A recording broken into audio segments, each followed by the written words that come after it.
muri iki cegeranyo cyakozwe mu mpera z'umwaka wa 2021 ico cegeranyo kiba cyakozwe mu mezi 3 ya nyuma ukwezi kw'icumi na rimwe no kw'icumi na kabiri. Muri ayo mezi rero uko ari 3 twarashoboye kubona amabi yakorewe abakenyezi n'abana muri ico gihe cy'amezi 3. Ayo mabi rero twovuga ko hari amabi ashingiye ku gitsina 16 yakozwe, abantu 23 bishe plutôt, abo 23 twovuga ko nabagore. Tukaba twashoboye no gutora abagore 8 bakubiswe canke bagakorerwa yandi mabi.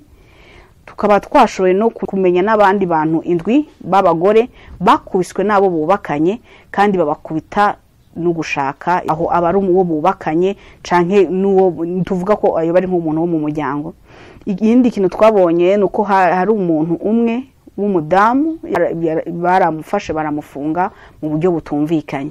Ikindi twashoboye kubona nuko hari abana 30 bakorewe ihohoterwa. Abo bantu bose ayo mabi yose uko tuyabona ahanini akogwa n'abahurikiye mu muganga CNDD FDD na cane imbonera kure, tutibagiye abakorera urwego rw'ugendereza bw'u Burundi.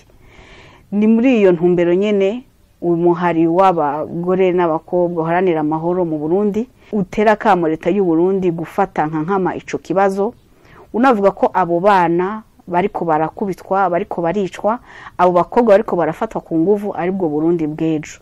Tukavuga ko muri iryo fata ku nguvu canke kwica abo bana ari igihugu kiriko kiricwa, kuko ni kazoza ku Burundi ariko karahungabana. Rero tukaba dusozereye dusaba leta y'u Burundi gufasha guterera kugira ngo ubutungane kuri abo bose bahuye nawe yo mabi buboneke.